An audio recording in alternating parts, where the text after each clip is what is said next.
സുവിശേഷം 7-ാം അധ്യായം 31 ഒരു ബധിരനെ ജനങ്ങൾ ഈശോയുടെ അടുത്ത് കൊണ്ടുവരിക. ഈശോയുടെ അടുക്കൽ ആ ബധിരനെ കൊണ്ടുവന്നപ്പോൾ ഈശോ അത്ഭുതകരമായ സൗഖ്യം നൽകി ആ മകനെ അനുഗ്രഹിക്കുക. 8-ാം അധ്യായത്തില് 22 മുതലുള്ള വാക്യങ്ങളില് ഒരു അന്ധനെ ജനങ്ങൾ ഈശോയുടെ അടുത്ത് കൊണ്ടുവരിക. ഈശോയുടെ അടുക്കൽ അന്ധനെ കൊണ്ടുവന്നപ്പോൾ ഈശോ ആ അന്ധന് കാഴ്ച നൽകി അനുഗ്രഹിക്കുക.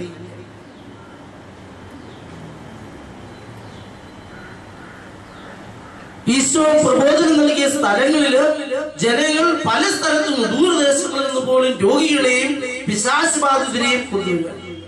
അവരെയൊക്കെ കൊണ്ടുവന്ന് ഈശോ നടന്നു പോകുന്ന വഴികളിൽ കിടക്കണം. ജനക്കൂട്ടം ആരെയൊക്കെ ഈശോയുടെ അടുക്കൽ കൊണ്ടുവന്നുവോ അവർക്കൊക്കെ ഈശോ സൗഖ്യം നൽകി.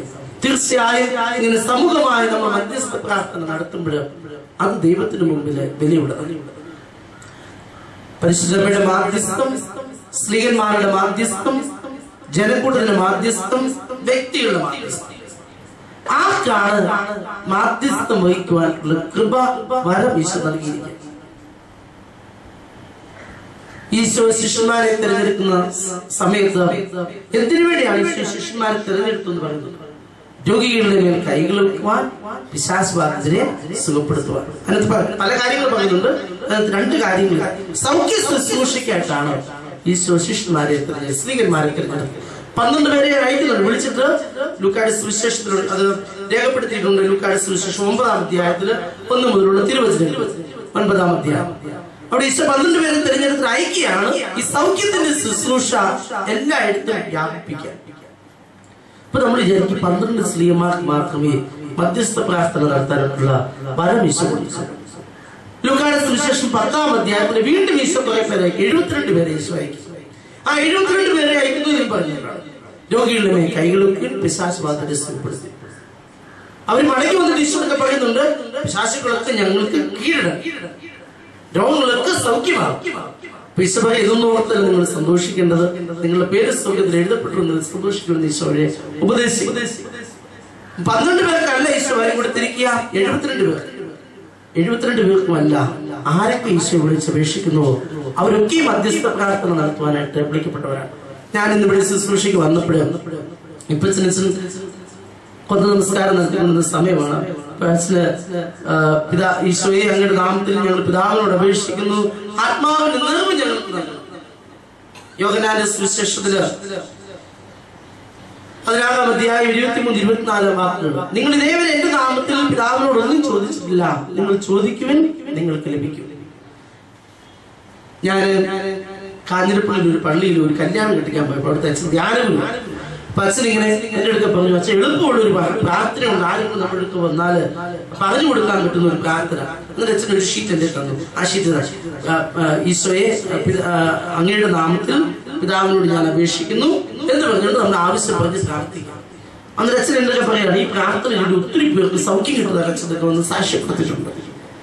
ഈശോയുടെ വാഗ്ദാനമാണ്, നിങ്ങൾ ഇതേവരെ എന്റെ നാമത്തിൽ പിതാവിനോടൊന്നും ചോദിച്ചിട്ടില്ല, നിങ്ങൾ എന്റെ നാമത്തിൽ പിതാവിനോട് ചോദിക്കുമ്പോൾ നിങ്ങൾക്ക് നൽകും. മധ്യസ്ഥ പ്രാർത്ഥന നമ്മൾ എല്ലാവരും നടത്തേണ്ടതാണ്. നമ്മുടെ പ്രാർത്ഥനകൾ മധ്യസ്ഥ പ്രാർത്ഥനകളായിട്ട് തീരണം. നമ്മൾ പ്രാർത്ഥിക്കുന്നത് നമുക്ക് വേണ്ടിയല്ല, നമ്മൾ പ്രാർത്ഥിക്കുന്നത് മറ്റുള്ളവർക്ക് വേണ്ടിയാണ്. ഈശോയുടെ മുമ്പില് സ്വാർത്ഥതയോടുകൂടി ആരൊക്കെ പ്രാർത്ഥിച്ചുവോ ആ പ്രാർത്ഥനകളൊക്കെ തിരസ്കരിക്കപ്പെടുകയാണ്.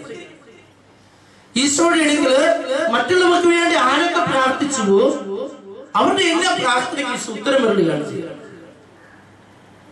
നാം എല്ലാവരും മാധ്യസ്ഥ പ്രാർത്ഥിക്കുവാനായിട്ട് വിളിക്കപ്പെട്ടവരാണ്. മറ്റുള്ളവർക്ക് ദൈവത്തിന്റെ അനുഗ്രഹം പ്രാപിച്ചു നൽകുക, അതാണ് നമ്മുടെ ഓരോരുത്തരുടെയും വിളി. നമ്മൾ അങ്ങനെ പ്രാർത്ഥിച്ചു നോക്കിക്കുകയും തീർച്ചയായിട്ടും നമ്മുടെ ആവശ്യങ്ങൾ നമ്മൾ പറയാതെ തന്നെ ദൈവം നിവൃത്തിയാക്കി തരാം. ഇപ്പൊ നമ്മളിവിടെ ആയിരിക്കുമ്പോൾ ഒരാളല്ല, നമ്മൾ ഒത്തിരി പേര്, നമുക്കെല്ലാം ആവശ്യമാണ്. നമ്മൾ നമ്മുടെ ആവശ്യങ്ങൾ പ്രാർത്ഥിക്കുന്ന കൂട്ടത്തിൽ എന്റെ ഈശോയെ എന്റെ ഒപ്പം ഇവിടെ ആയിരിക്കുന്നവരുടെ അവരുടെ നിയോഗങ്ങൾക്ക് വേണ്ടി ഞാൻ പ്രാർത്ഥിക്കുന്നു. ഈശോ എന്നെക്കാളും വേദനിക്കുന്നവരിനകത്തുണ്ട്, എന്നെക്കാളും ബുദ്ധിമുട്ടുന്നവരിനകത്തുണ്ട്. ഈശോ അവിടെയാണ് സ്പർശിക്കണം, അവർക്ക് അനുഗ്രഹം നൽകണം. നമ്മൾ പ്രാർത്ഥിച്ച് തീർച്ചയായും ഈശോ അവരെയും അനുഗ്രഹിക്കും, നമ്മളെയും അനുഗ്രഹിക്കും. മധ്യസ്ഥ പ്രാർത്ഥന നടത്തുവാനായിട്ടുള്ള വരം ഈശോ നമുക്ക് ഓരോരുത്തർക്കും നൽകിയിട്ടുണ്ട്. നമ്മൾ എല്ലാവരും ദൈവത്തിന് മുമ്പിൽ മധ്യസ്ഥരാകും. ഈശോയുടെ ശിഷ്യന്മാരാണ് നാം ഓരോരുത്തരും. ക്രിസ്ത്യാനി എന്ന് പറഞ്ഞാൽ ക്രിസ്തുവിനെ അനുഗമിക്കുന്നവനാണ് ശിഷ്യൻ. ക്രിസ്ത്യാനി ശിഷ്യത്വം സ്വീകരിച്ചവനാണ്, ഈശോയുടെ ശിഷ്യനാണ്. അതുകൊണ്ട് തന്നെ ഈശോ നമ്മളെ അയച്ചിരിക്കുകയാണ് സൗഖ്യത്തിന്റെ ശുശ്രൂഷ. ഈശോയുടെ സൗഖ്യത്തിന്റെ ശുശ്രൂഷ എല്ലാവർക്കും നൽകുക. ഈശോയുടെ സൗഖ്യത്തിന്റെ ശുശ്രൂഷ നമ്മൾ എല്ലാവർക്കും നൽകുവാനായിട്ട് നമുക്ക് സാധിക്കണമെങ്കിൽ നമ്മൾ ഈശോയോട് ചേർന്ന്. ഇന്നലെ ഷാലോമിനില് പ്രോഗ്രാം ഞാൻ ഇന്നലെ ഉച്ച കഴിഞ്ഞ് കണ്ട സമയത്ത് അതിനകത്ത് ഇലവങ്കിലിച്ചിന് അച്ഛനൊരു ടോക്കിയാണ്. ആ ടോക്കിനകത്ത് അച്ഛന് മധ്യസ്ഥ പ്രാർത്ഥന പറ്റിയാണ്, മാതാവിനെ പറ്റിയാണ് പറഞ്ഞത്. അദ്ദേഹം അതിനകത്ത് പറയുകയാണ്, ഒരു ധനവാൻ, അദ്ദേഹം ഒരു കൊലപാതകം നടത്തിയ വ്യക്തിയാണ്. അതിനുശേഷം ജയിലിലൊക്കെ ആയിരുന്നു. ജയിലിലൊക്കെ വന്നതിന് ശേഷം എങ്ങനെയൊക്കെയോ കാശുണ്ട്, ഒത്തിരി കാശുണ്ട്. അച്ഛൻ ധ്യാനിപ്പിക്കാൻ പോയ പള്ളി പെരുന്നാൾ നടത്തുന്ന മനുഷ്യനാ പെരുന്നാൾ നടത്തുക. എന്നിട്ട് അച്ഛനാണ് അവിടെ ധ്യാനം പ്രസംഗിക്കാൻ പോയത്. ധ്യാനത്തിന്റെ ദിവസങ്ങളിൽ ഇദ്ദേഹം പള്ളിയിൽ വന്നിട്ടില്ല. തിരുനാളിന്റെ കുർബാനകളിലൊന്നും ഇദ്ദേഹം പങ്കെടുത്തിട്ടില്ല. പക്ഷെ വളരെ ആഘോഷപൂർവ്വമാണ് പെരുന്നാൾ നടത്തുന്നത്. മാതാവിനോട് വലിയ ഭക്തിയാണ്. അതുകൊണ്ട് വികാരി പറഞ്ഞു, ഈശോയെ വിളിക്കാത്തവന്, കുർബാന അനുഭവിക്കുവാനായിട്ട് തയ്യാറാവാത്തവന് അമ്മയോട് മധ്യസ്ഥം പ്രാർത്ഥിച്ച് എങ്ങനെയാണ് കാര്യം നടക്കുക? മധ്യസ്ഥ പ്രാർത്ഥനയെ പറ്റി പറഞ്ഞൊരു കാര്യമാണ്. മാതാവിന്റെ ചിലർക്ക് നമുക്കുണ്ട്, നമ്മുടെ ഇടയിലുമുണ്ട് നൊവേനകൾക്ക് അമിതമായിട്ടുള്ള പ്രാധാന്യം. മാതാവിന് നൊവേന ഉണ്ടെങ്കിൽ ആള് കൂടും. ഞാൻ പനയമ്പാലപ്പള്ളിയിൽ ഇരുന്നപ്പോൾ ചൊവ്വാഴ്ചയാണ് ഏറ്റവും കുറവ് ആള് പണ്ട് വന്നിരുന്നത്. ചൊവ്വാഴ്ച, കാരണം മഠത്തില്ല ചൊവ്വാഴ്ച കുർബാന. മഠത്തിൽ കുർബാന അവിടെ വളരെ കുറച്ച് പേരെ മഠത്തിൽ ചാപ്പണി വരത്തുള്ളൂ. ഞാൻ പോകാനായപ്പോൾ ഏറ്റവും കൂടുതൽ ആളുകൾ ഇട ദിവസങ്ങളിൽ പള്ളിയിൽ വരുന്നത് ചൊവ്വാഴ്ചയാണ്. അതിന് കാരണം അന്തോണീസ് പുണ്യാളന്റെ മധ്യസ്ഥ പ്രാർത്ഥന തുടങ്ങി. അന്തോണീസ് പുണ്യാളന്റെ മധ്യസ്ഥ പ്രാർത്ഥന തുടങ്ങി ഒത്തിരി ആളുകൾ വരാനായിട്ട് തുടങ്ങി. കഴിഞ്ഞ ഈ ചൊവ്വാഴ്ചയല്ല, ഇന്നലെയല്ല, തലേ ചൊവ്വാഴ്ച എനിക്ക് അന്തോണീസ് പുണ്യാളനോട് ഒത്തിരി ഭക്തിയുണ്ട്, വിശുദ്ധരോട് എനിക്ക് ഭക്തിയുണ്ട്, മാതാവിനോട് ഒത്തിരി ഭക്തിയുണ്ട്, യുദാത്ത ദേവസ്വനോട് ഒത്തിരി ഭക്തിയുണ്ട്, അന്തോണീസ് പുണ്യാളനോട് ഒത്തിരി ഭക്തിയുണ്ട്. ചെറുതല്ല അന്തോണീസ് പുണ്യാളന്റെ പെരുന്നാൾ നന്നായിട്ട് ഞാൻ നടത്തും. അപ്പം ചെങ്ങന്നൂരിൽ നന്നായിട്ട് നടത്തി, അന്തോണീസ് പുണ്യാളന്റെ പെരുന്നാൾ നന്നായിട്ട് നടത്തി. അപ്പൊ അവിടെ കുറച്ച് പേര് പറഞ്ഞു, അച്ഛാ നമുക്ക് എല്ലാ ചൊവ്വാഴ്ച അന്തോണീസ് പുണ്യാളന്റെ മധ്യസ്ഥ പ്രാർത്ഥന. അപ്പൊ അവര് ജോലിക്കാരൊക്കെയാണ്, കച്ചവടക്കാരൊക്കെയാണ്, ഒക്കെ പോകണം. അപ്പൊ അതുകൊണ്ട് സമയം ഒത്തിരി നിൽക്കുന്നത് ശരിയല്ല. അപ്പൊ ഞാൻ പറഞ്ഞൊരു കാര്യം ചെയ്ത് നമുക്ക് എല്ലാ മാസവും ആദ്യത്തെ ചൊവ്വാഴ്ച അന്തോണീസ് പുണ്യാളന്റെ മധ്യസ്ഥ പ്രാർത്ഥന വെക്കാം. അവർ സമ്മതിച്ചു. കഴിഞ്ഞ ചൊവ്വാഴ്ച, ആദ്യത്തെ ചൊവ്വാഴ്ചയല്ല, രണ്ടാമത്തെ ചൊവ്വാഴ്ചയാണ്. അങ്ങനെ ഈ മാസത്തിന് ആദ്യത്തെ ചൊവ്വാഴ്ച നടത്തി, രണ്ടാമത്തെ ചൊവ്വാഴ്ചയാണ്. പക്ഷെ ആ ചൊവ്വാഴ്ച ഒരമ്മച്ചി നേർച്ചയൊക്കെ ഉണ്ടാക്കി. എല്ലാം അവിടെ ഒരു ഇതുണ്ട്, എല്ലാ പെരുന്നാളുകൾക്കും നേർച്ച കൊടുക്കുന്നൊരു പതിവുണ്ട്. കോഴിക്കോട്ട അതിനകത്ത് മധുരമൊക്കെ വെച്ച് ഉണ്ടാക്കിക്കൊണ്ട് അമ്മച്ചി പള്ളിയും. ഞാനിത് അറിഞ്ഞില്ല, കുർബാനയെല്ലാം കഴിഞ്ഞപ്പോൾ നേർച്ച കൊണ്ട് അമ്മച്ചി നിൽക്കുക. അപ്പൊ അമ്മച്ചി പറയാണ്, അന്തോണീസ് പുണ്യാളന്റെ പ്രാർത്ഥന വെച്ചിട്ട് എല്ലാം കഷ്ടമായിപ്പോയി, അന്തോണീസ് പുണ്യാളന്റെ പ്രാർത്ഥന എല്ലാം കൊടുക്കാനായിട്ട് കൊണ്ടുവന്നു നേർച്ചയില്ല. ഇന്നലെയും ഞങ്ങൾ അന്തോണീസ് പുണ്യാളന്റെ നേർച്ച മധ്യസ്ഥ പ്രാർത്ഥന നടത്തിയിട്ടുണ്ട്. മധ്യസ്ഥ പ്രാർത്ഥന തീർച്ചയായിട്ടും നല്ലതാണ്, അത് നമ്മൾ ചെയ്യേണ്ടതാണ്. വിശുദ്ധരോട് മാധ്യസ്ഥം പ്രാർത്ഥിക്കുന്നത് നല്ലതാണ്. പക്ഷേ വിശുദ്ധർക്ക് അവരുടെ ശക്തി എവിടെ നിന്ന് ലഭിക്കുന്നുവെന്ന് നാം തിരിച്ചറിയണം. വിശുദ്ധരുടെ ശക്തി ദൈവത്തോട് ചേർന്ന് നിൽക്കുന്നവരാണ്. അവർ ദൈവിക മനുഷ്യരാണെന്നുള്ളതാണ് അവരുടെ ശക്തി, ദൈവത്തിന്റെ സ്നേഹിത. വിശുദ്ധര് ദൈവത്തിന്റെ സ്നേഹിതരാണ്. മധ്യസ്ഥ പ്രാർത്ഥന ഫലം ചൂടണമെങ്കിൽ നാം ദൈവത്തിന്റെ സ്നേഹിതരായിട്ട്, ദൈവത്തിന്റെ സ്നേഹിതർ. ശിഷ്യന്മാരെ തന്നോടുകൂടി ആയിരിക്കുന്നതിനും സുവിശേഷം പ്രസംഗിക്കുന്നത് വിശ്വാസം തെരഞ്ഞെടുത്തതിനു വേണ്ടിയാണ്. തന്നോടുകൂടി കൂടെ ആയിരിക്കുന്നവര് സ്നേഹിതരാണ്. നമ്മുടെ കൂടെ ആരൊക്കെയാണോ അവർക്ക് നമ്മുടെ സ്നേഹിതരായി. കൂടെ ആയിരിക്കാൻ നമ്മൾ ആരെയൊക്കെ ആഗ്രഹിക്കുന്നവർക്ക് നമ്മുടെ സ്നേഹിതരായിരിക്കും. ഈശോയുടെ സ്നേഹിതരായാൽ ഈശോയുടെ മുമ്പിൽ മാധ്യസ്ഥം പ്രാർത്ഥിക്കാനായിട്ട് നമുക്ക് സാധിക്കും. ഞാൻ ഇതിനു മുമ്പ് നിങ്ങൾക്ക് പറഞ്ഞ സംഭവം തന്നെയാണ്. ഉൽപ്പത്തി പുസ്തകത്തില് അബ്രാഹവും ഈശോ ദൈവവും തമ്മിലുള്ള ബന്ധം, അബ്രാഹവും ദൈവവും തമ്മിലുള്ള ബന്ധം, ആദവും ദൈവവും തമ്മിലുള്ള ബന്ധം കഴിഞ്ഞ പ്രാവശ്യം ഞാൻ പറഞ്ഞു. പ്രതീക്ഷയെ പറ്റി പറഞ്ഞപ്പോഴും എത്ര സ്വാതന്ത്ര്യത്തോടുകൂടിയാണ്, സ്വന്തം എന്നതുപോലെയാണ് ആദവും ദൈവവും തമ്മിൽ ബന്ധപ്പെട്ടു നിന്നത് പാപം ചെയ്യുന്നതിന് മുമ്പ് വരെ. അബ്രാഹമായിട്ടും ദൈവത്തിന് വലിയ ബന്ധമാണ്, നല്ല ബന്ധമാണ്. മാമയുടെ ഓക്കുമരത്തിന്റെ തണലില് ദൈവദൂതന്മാര് അബ്രാഹത്തിന്റെ വിരുന്നുകാരായിട്ട് വന്നു, വിരുന്നൊക്കെ അനുഭവിച്ചു. അബ്രാഹത്തെ അനുഗ്രഹിച്ച് പോകാൻ പോകുമ്പോഴേ ദൈവം ഇങ്ങനെ ചിന്തിക്കുന്നതായിട്ട് ഉൽപ്പത്തി പുസ്തകത്തിൽ പറയാം. ഞാൻ ഈ പ്രത്യേകം തിരഞ്ഞെടുത്തവനാണ് അബ്രഹാം. അവൻ എന്റെ സ്വന്തമാണ്. അവനെയാണ് ഞാൻ വീട്ടിൽ ജനതയുടെ പിതാവാക്കാനായിട്ട് പോകുന്നത്. ഞാൻ ചെയ്യാൻ പോകുന്ന ഈ കാര്യം എന്റെ ദാസനായ അബ്രഹാത്തിൽ നിന്ന് ഞാൻ മറച്ചു വെച്ചാൽ അത് ശരിയാകും. ദൈവം ചിന്തിക്കുക, ഞാൻ ചെയ്യാൻ പോകുന്ന കാര്യം എന്റെ ദാസനായ അബ്രഹാത്തിൽ നിന്ന് ഞാൻ മറച്ചു വെച്ചാൽ അത് ശരിയാകും. എന്നിട്ട് ദൈവം അബ്രഹാത്തിനടുത്ത് പറയുകയാണ്, ഞാൻ സോദോം ഗൊമോറ നശിപ്പിക്കാനായിട്ട് പോവുകയാണ്. അതിനുശേഷമുള്ള ഭാഗമാണ് ദൈവമായിട്ട് കൂട്ടുകൂടുന്ന മനുഷ്യന്റെ മധ്യസ്ഥ പ്രാർത്ഥന ഏറ്റവും വലുതാണ്. അബ്രഹാം ചോദിക്കാണ്, 50 പേരുണ്ടെങ്കിൽ നീ നശിപ്പിക്കൂ, 25 പേരുണ്ട് നശിപ്പിക്കും, 10 പേരുണ്ട് നശിപ്പിക്കും, 5 പേരുണ്ട് നശിപ്പിക്കും. ഇങ്ങനെ ചോദിച്ച് ദൈവത്തോട് ചോദിച്ച് ശിക്ഷ പരമാവധി കുറയ്ക്കുവാനായിട്ട് അബ്രഹാം നോക്കുക.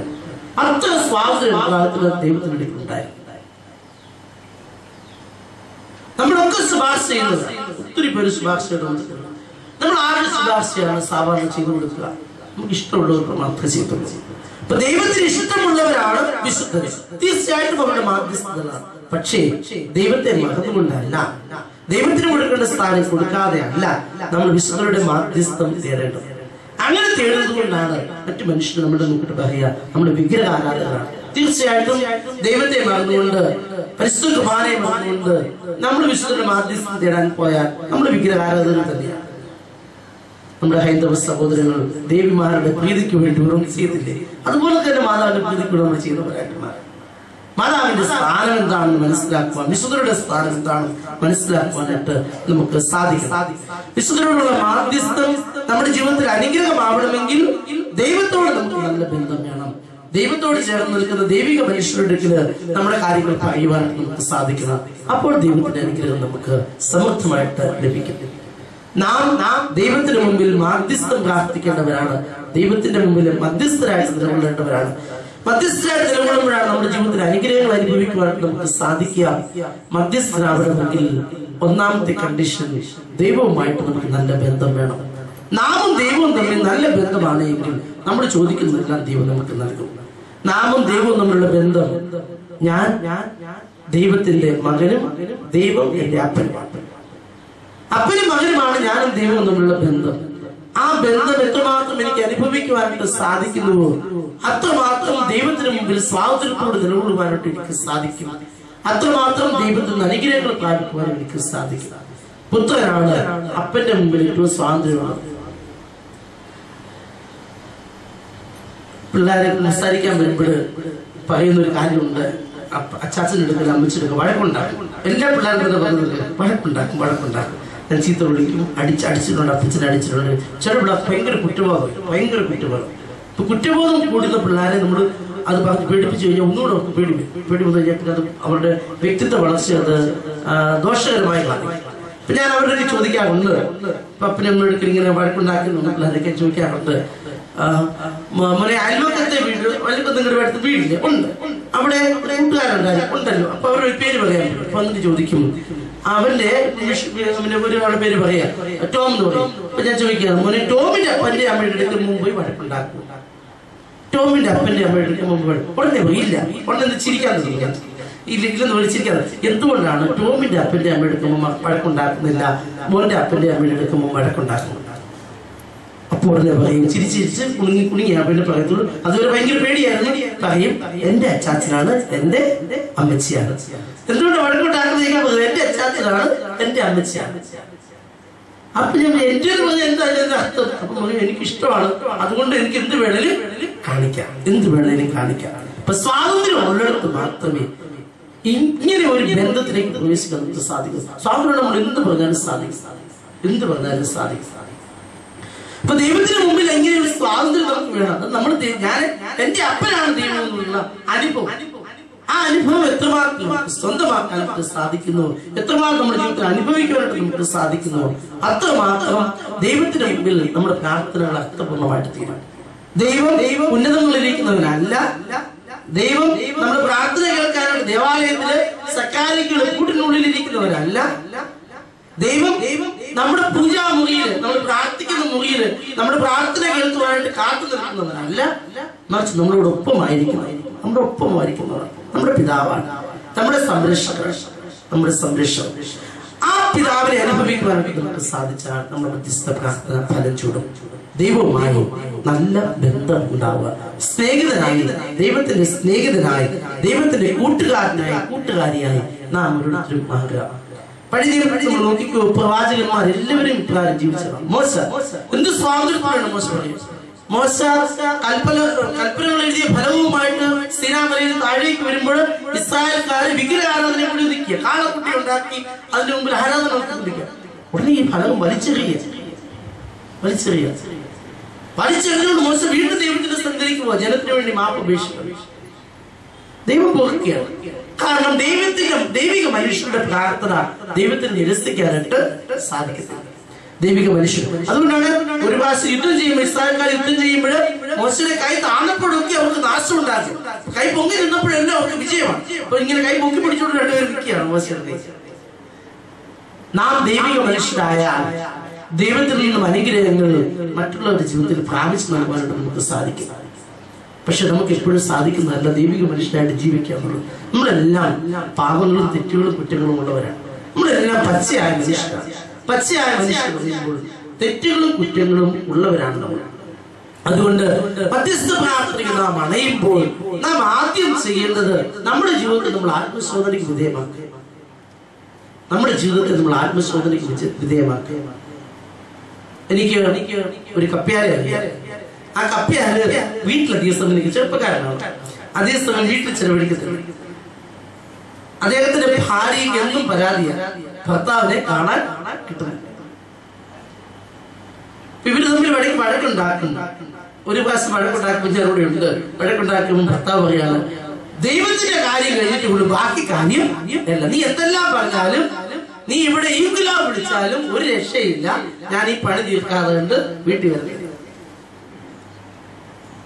അപ്പൊ അദ്ദേഹത്തിന്റെ ചിന്ത അദ്ദേഹം ചെയ്യുന്ന കാര്യം ശരിയാണെന്നുള്ളൂ. കപ്പയാരുടെ ചിന്ത അദ്ദേഹം ചെയ്യുന്ന കാര്യം ശരിയാണെന്നുള്ളൂ. നിങ്ങളും കേൾക്കുമ്പോൾ ശരിയാണ് അല്ല.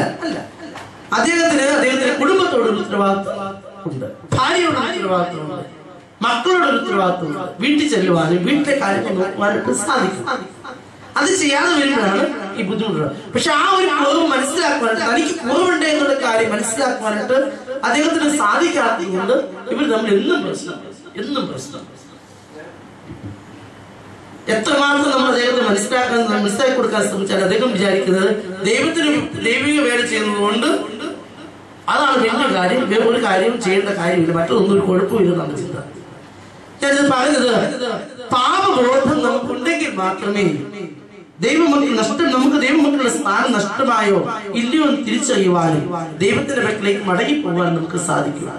മധ്യസ്ഥ പ്രാർത്ഥനയ്ക്ക് ദൈവത്തോട് നല്ല ബന്ധം വേണം. ദൈവത്തോട് നല്ല ബന്ധം ദൈവത്തിന്റെ മകനായിട്ടുള്ള ജീവിതമാണ്.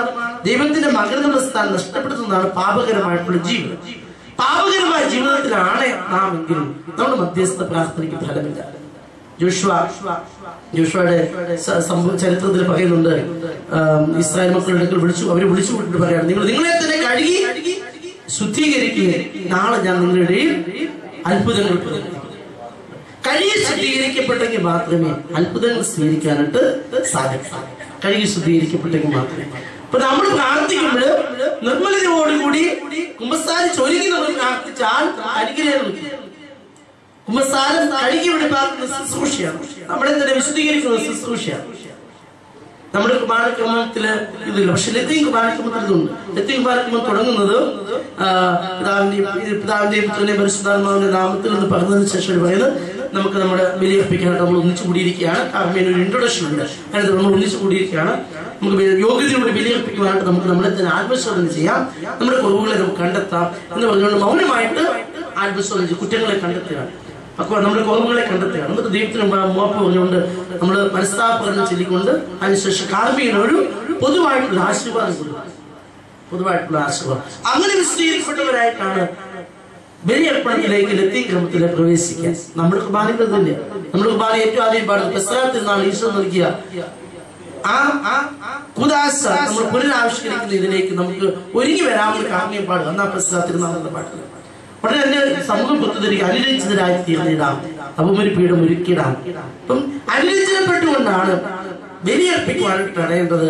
അങ്ങനെയാണ് ഞാൻ ഫലമുള്ളൂ എന്നാണ് നമ്മളെ സഭ പഠിപ്പിക്കുക. കുർബാനയിൽ നമ്മൾ പാടി പ്രാർത്ഥിക്കുന്നത്.